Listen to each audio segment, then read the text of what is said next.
You are not late. You are being kept. And the proof is hiding in plain sight, right inside the rules that supposedly reward hard work. Ask yourself something brutally simple. How many hours have you spent learning to get ahead? And how many hours have you spent learning how to survive inflation, housing costs, and job loss that never fully stops? Because in 2026, the system is not just failing you, it is designed to absorb you, exhaust you, and then sell you a dream you cannot cash in. This is not financial advice. This is financial education, the kind that makes you uncomfortable because it forces you to look at mechanisms, not feelings.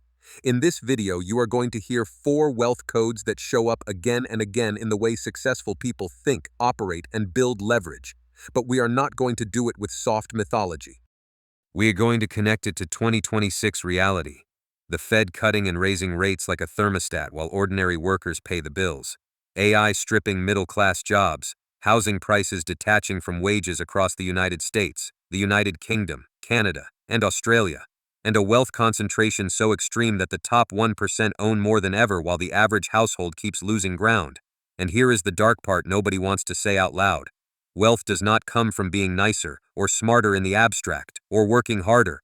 Wealth comes from having fewer mental locks than everyone around you. So let's start with the first code, the one that sounds childish until you realize it explains entire generations. The first wealth code is simple. Stop treating money like a moral problem. Most people were trained to feel a tiny guilt whenever they imagine earning more. They were taught that business people are suspect and that wealthy people are either villains or lucky. They hear lines like money changes people and greed is poison, and they absorb it the way you absorb a family allergy. You do not notice it until you try to breathe, and then you realize you have been blocked the whole time. This is not just cultural, it is functional. If you believe wealth is shameful, you will hesitate before negotiating. You will undersell your value. You will avoid taking leadership roles. You will refuse to study the mechanics of profit. You will stay emotionally attached to smallness. In the Asian world, people often romanticize trade as dirty work. In the European history, landowners and industrialists were framed as exploiters, and in modern Western life, the same idea got repackaged into social media morality. The script now sounds cleaner, but it is the same trap. If you make money, you are shallow. If you chase success, you lack character. Meanwhile, the real world runs on incentives, not slogans. Picture a 32-year-old nurse named David in Phoenix. He is competent, he is respected. He takes overtime when he can, and he does it because he wants his kid to have options. But in 2026, his take-home pay is not just squeezed by bills, it is squeezed by the way prices changed after 2020 and never really reversed. According to Federal Reserve data and broader inflation measures, even when inflation cools on paper, purchasing power for many households does not snap back to the 2019 feeling. Rent rises, groceries rise, insurance rises, and the interest rate decisions that make headlines do not stay theoretical. They turn into debt payments, credit card balances, and higher costs of carrying anything. David watches videos about passive income. He hears about creators who allegedly earn while sleeping. He feels inspired for one day, then crushed for the next, because his numbers do not match the fantasy. Why? Because the fantasy never accounts for how much leverage rich people already have. Rich people borrow against assets. They manage risk using systems. Middle-class people borrow against their future labor, which AI and automation can erase faster than they can repay. Now imagine 2 mindsets at that same crossroads. David's mindset says money is hard to respect. He feels slightly dirty for wanting more. The other mindset says money is a tool. It is information. It is leverage. It is the oxygen you use to survive volatility. That difference is not about personality. It is about permission. They always talk about having the right mindset like it is some motivational wallpaper. But this is permission to study profit without shame, permission to seek opportunities, permission to negotiate, permission to build businesses that scale beyond your own 2 hands. And here is where the wealth code turns dark. They knew this psychological lock existed because they built the social environment around it. If you feel guilty for chasing money, you avoid the behaviors that create wealth. You do not invest seriously. You do not learn pricing power. You do not ask for raises with numbers in your hand.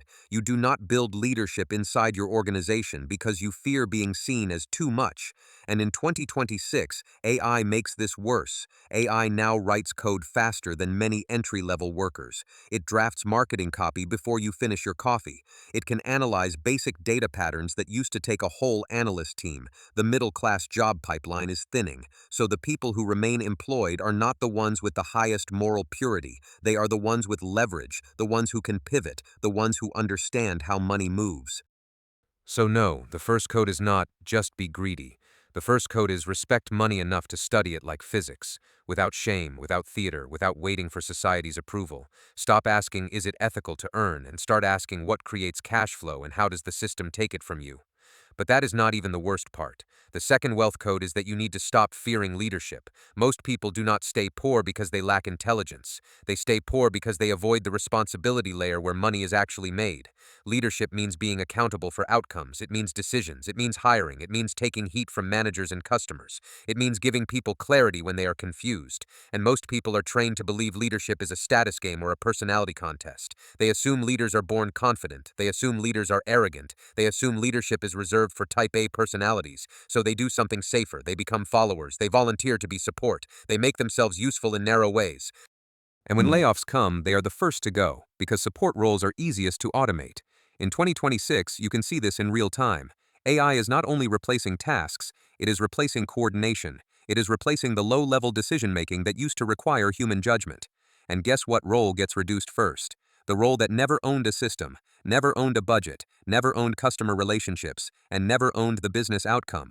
Leadership is where ownership lives. Now, people will say, I am not ready, I do not have the skills. Good. That is the correct starting point.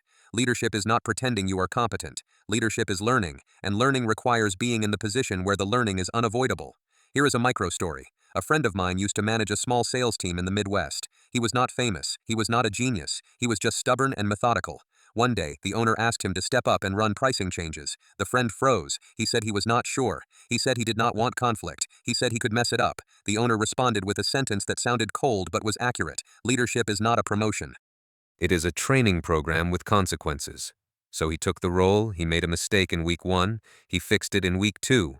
By week 6, he had a system for discounting, a spreadsheet that connected customer segments to margins, and a playbook for follow-up sequences. His team did better, and his confidence did too. Then a recession pressure hit. The company cut costs. And do you know who survived? Not the person with the best feelings. The person who owned a process survived. The person who knew the business outcome survived. Now ask yourself, who owns your process? Because when AI replaces parts of your work, there are 2 ways to respond. Option 1 is to complain and hope. Option 2 is to move upward into control of systems. Leadership, even small leadership, even the leadership of a project, is what forces you to become valuable in ways AI cannot copy easily. AI can draft, AI can analyze, AI can suggest. But someone still has to decide what matters, who gets what, when to pivot, and which customers are served first. And that brings us to 2026 reality number 1. AI disruption is accelerating the useless class debate. You have likely seen articles about polarization, where routine roles get cut and non-routine roles become more scarce. But most people misunderstood it. They thought it meant, be creative. No. It means you must become the person who coordinates value, not just performs tasks. The uncomfortable truth is that leadership is an income multiplier, not for ego, for leverage. So if you have been waiting to feel confident enough before leading, understand what you are doing. You are waiting for the permission that never arrives. You are letting other people choose your risk level. In most families, leadership is discouraged using politeness. It sounds like be humble. It sounds like let others shine. It sounds like do not be greedy for attention. But in 2026, humility without strategy is just slow surrender. Leadership scares you because it exposes you. It forces you to be judged on outcomes, and yet outcomes are what money measures. If you want freedom, you must stop treating leadership as a moral sin and start treating it as a skill you practice. But there is a reason this gets hard, and that is where the third wealth code comes in. The third wealth code is learn to predict the future. Not in a mystical way, not in a psychic way, in a mechanical way. People hear predict the future, and they think of people with magic insight. They think of someone like a Greek oracle or a movie character who sees everything coming. That is not what we are talking about. We are talking about building pattern recognition from data, history, and cause and effect. Here is what prediction really means for your life.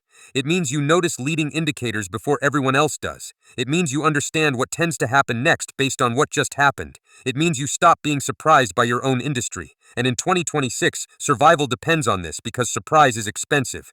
Consider how the interest rate environment affects ordinary people. When the Fed holds rates high, borrowing costs stay elevated. That does not only affect fancy investors, it affects small businesses, auto loans, credit cards, and mortgages. When the Fed changes rates, people assume the pain ends quickly, but purchasing power damage lingers. Housing costs take time to soften, and even when inflation prints better numbers, wages often lag behind real costs. So if you are living without prediction, you are always reacting after prices move. Now, let's go concrete. Imagine you work in a restaurant. You have 2 months where business falls off. You might blame seasonality. That is correct, but shallow. Real prediction is deeper. You build a cycle chart. You log customer counts by hour, day, and month. You record staffing hours. You track menu item performance. You analyze what changed. Did a nearby business open? Did a local insurance premium spike cause people to cut spending? Did weather events reduce foot traffic? Did a major employer announce layoffs? Once you can explain why a dip happens, you can predict when the dip will return and prepare earlier. That might mean staffing reductions. It might mean reordering inventory. It might mean changing promotions ahead of time. Now imagine a different person. They run the restaurant with vibes. They do not track data. They do not know which hours are dead. When the slump comes, they panic. Panic leads to wrong decisions. Wrong decisions destroy cash flow. In 2026, cash flow is everything. AI tools can help with forecasting, but they do not replace the human ability to ask the right causal questions. Prediction is not advanced math. It is structured curiosity. And yes, history matters. Because most of the future is the past with different branding. People always ask, how did famous investors think like that? They point to names like Warren Buffett and say it is genius. But genius often looks boring. It is just disciplined attention to cycles, economics, and cause and effect. Let me give you an example that will hit hard. In 2020, many people believed inflation was a short-term glitch. Then it became something else. Even when inflation cooled later, real purchasing power did not fully recover for many households. That is the part that broke people's trust. They heard the news, but the grocery receipt kept speaking louder than the press conference. If you had predicted the kind of inflation dynamics that create long-term price stickiness, you would have adjusted earlier. You would have protected your savings differently. You might have avoided certain kinds of debt or built a buffer. You might have shifted how you budget. Even if you could not fully escape the environment, you would have been less defenseless. In 2026, the same logic applies to AI employment risk and housing. Housing affordability across the United States, the United Kingdom, Canada, and Australia did not just worsen temporarily. It detached from wages. That means the future is not your childhood expectation that hard work leads to home ownership. The future is renting longer, postponing the move, and paying more to keep the roof over your head. So how do you predict your housing future? You do it by modeling payment capacity relative to income growth and interest rate constraints. You look at building costs, insurance costs, and local policy. You track how household budgets react when rates change and when climate-driven disruptions hit. Because climate is not a distant concept anymore. In multiple regions, insurance markets are collapsing or becoming unaffordable. That pushes costs into premiums, into property taxes, into rent, into relocation decisions. And if you are not predicting, you are just moving after the damage. Now, here is the cliffhanger built into prediction. Prediction is not about being right all the time. It is about reducing how often you get blindsided. And if you reduce being blindsided, you preserve optionality. Optionality is what lets you jump when opportunities appear. Without optionality, you are trapped reacting. With optionality, you can pivot when the game changes, and the game changes constantly in 2026, but we still have not reached the deepest code, the one that explains why some people can learn faster than systems can break them. The fourth wealth code is that learning is not entertainment. Learning is productivity. Most people treat learning like a hobby they do on weekends. They consume content, they collect notes, they watch videos, and then they go back to their job as if knowledge is something you admire rather than apply. This is why so many people stay normal. The school system trains compliance. It trains test-taking. It trains you to wait for permission to think. It measures IQ, maybe. It does not build financial intelligence. It does not build decision-making under pressure. It does not build cash flow understanding. It does not build system design. So people leave school with degrees and high scores, then discover that their income is capped.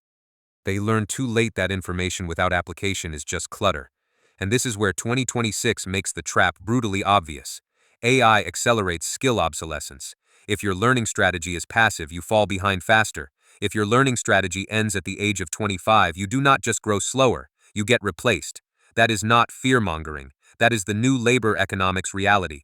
People used to have a stable career ladder. In many industries, that ladder is gone. Now, your employability is a renewable resource. If you stop maintaining it, it expires. So learning must be treated like training for performance, not like studying for an exam you already passed. Here is the painful truth nobody wants to hear. Many adults do not fail because they cannot learn. They fail because they do not learn continuously with purpose. They complain that their family did not teach them. They blame luck, they blame the system. But then they keep doing the same behaviors and expect different results. And look around you. Social media is full of passive income dreams. It sells the illusion that freedom is a switch you flip after you buy a course or start a channel. But in reality, the creator economy produces a brutal distribution. Most people make little to nothing. Even those who get views rarely generate stable wealth, because platforms change rules, ad revenue fluctuates, and burnout hits fast. The dream is heavily marketed because it is cheap to sell compared to paying you fairly. Meanwhile, institutions keep building real systems. The same institutions that promised decentralization now control much of crypto's infrastructure through regulation, custody, and capital. Retail traders get treated like liquidity providers, and in 2026,